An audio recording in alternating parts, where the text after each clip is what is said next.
Welcome. Welcome to the home library tour.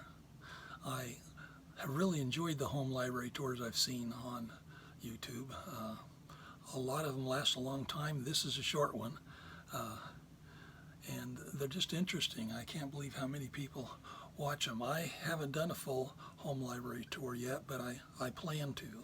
We have in this room, which you're looking right here, maybe this is about the third of the back shelf on the top 3 out of 6 shelves.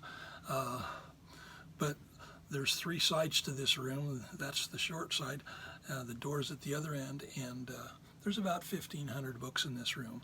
I think between our other shelves we have about 2,000 books in the house, and so but a home library tour will start in this room, and this room has a lot of different kinds of books. It's got classics, which for years that's all I read. It's got a lot of philosophy books, sociology, psychology, a lot of those kinds of books. It's got a lot of religion books, a lot of political books, a lot of books on writing. So I have all kinds of books in this room, and I've read most of them. Some of them my wife has read and I haven't. But we've enjoyed this room, putting it together. And so anyway, today what I want to do is I want to talk about Stephen King, and I want to talk about my Stephen King books. As you can see, we have a lot of Stephen King, at least I have a lot of Stephen King books. I guess my wife has read some of them, my wife Kathy, but I pulled them out to the edge of the shelves. I do keep them on their sides like that because there's so many of them and they're big books. Most of my books are up and down in the room rather than on their sides, but we've run out of space. I guess that's not uncommon. But anyway, I've got 20 books. I've got one book here that's different than the rest. This is Stephen King on writing, and it's a good book. It's different. It's not a novel, of course. It does have his life story in it. I really enjoyed his life story, but it's really a good book about writing, and really is interesting. He says one of his big pieces of advice: you can't be a good writer unless you're a good reader. Well, he has 17,000 books in his home and claims that he's read most of them. So I have a long way to go to equal that. He's about my age, but he's obviously been a more prolific reader over the years, and so it's interesting. Like I say, I have about I've got one book I want to talk to you about specifically, but I got 19 books plus the on writing book. Now, the one book that I haven't finished is Pet Sematary. Pet Sematary, spelled with an S. It's an interesting book. The reason, there's a lot of things about it that are interesting. Number one is he said that he finished it, had it ready to go to publication, stuck it in a drawer for a couple of years because he thought it was too scary. It's kind of interesting, isn't it? And I'll tell you a little bit more about his scary book, perhaps, in a minute. But I've read, I don't know if you can tell, I've read all but just, maybe the last fourth. I haven't found anything too terribly scary yet. You can see some things coming like you can in a lot of his books. In a lot of the books, you see them coming, I just don't want to go through that. But for the most part, I really haven't found his books all that terrifying. I really do like the books. Now, I'll tell you a sidebar story about Reddit. I don't participate much on Reddit. I have an account there. I've got Pinterest, Instagram, 2 Facebook accounts, and more important to me, I have a personal website and blog, several blogs on the personal website. That's where I put most of my time, and I use those social networks to promote my books. So I went to Reddit with the wrong attitude to start with. I wanted to be able to post things about my books and have a way for people to be directed to my website. Well, they've got all kinds of subcategories, and every one of those subcategories have their own rules, and I don't know if any of them have a rule where you can post something that's self-promoting. What a shock. But and I've only been kicked off of Reddit twice. Now, but I've only been on it about 6 times. He'd get kicked off for 30 days or something. Both times it was for posting a link, so guess I'm a bad guy. But anyway, I went back on a few days ago. I hadn't been on it in months. Went back on a few days ago, and I thought, well, let me give this thing one more try. Maybe I'll figure out, because it is a fairly popular website. And when I went back on, I posted a picture of these books, Stephen King. And I just put something like, I love Stephen King, something like that.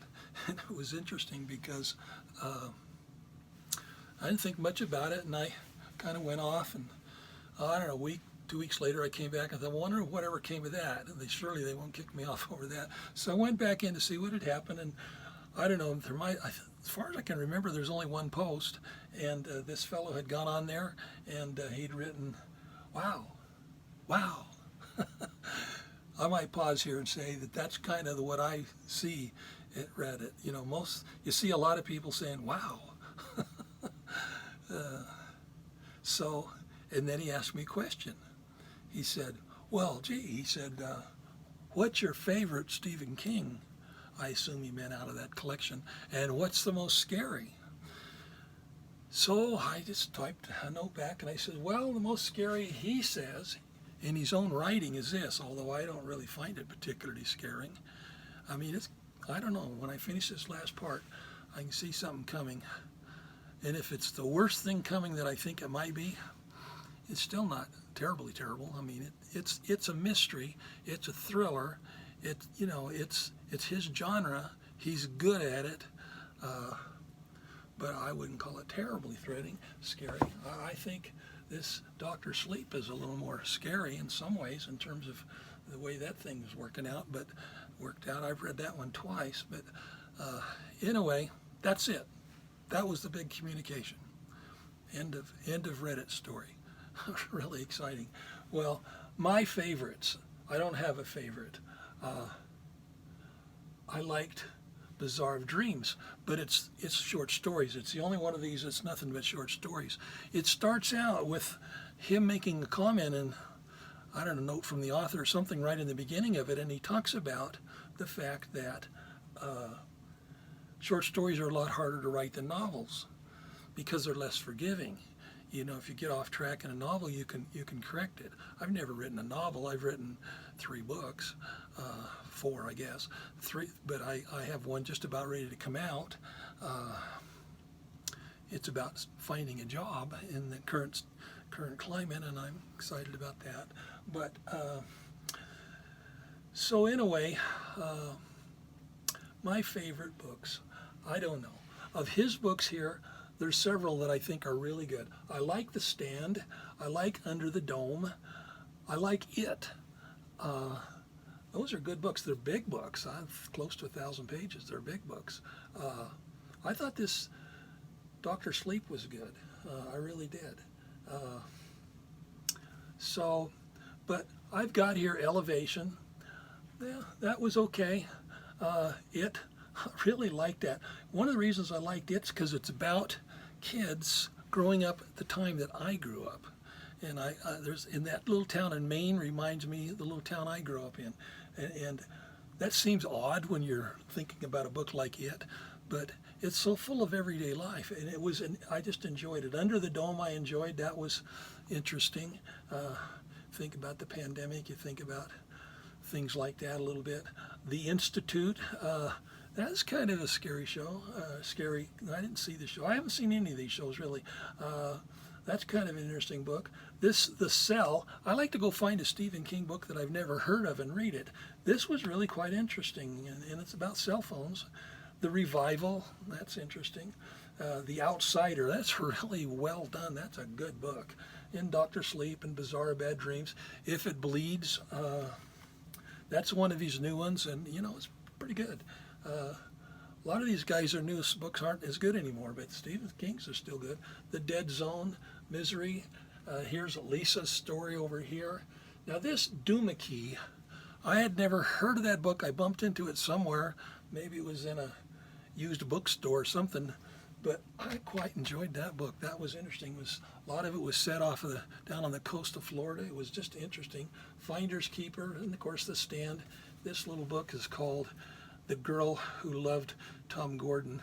Tom Gordon was a baseball player, and tells this whole story, all the time kind of referring to Tom Gordon, which was this baseball player at the time. So that was interesting. So there's my Stephen King books.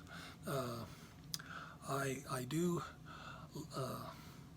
have a website. I post a lot of reviews on the website, and so I'll put this video out, see how it works. I'll try to get better at making videos.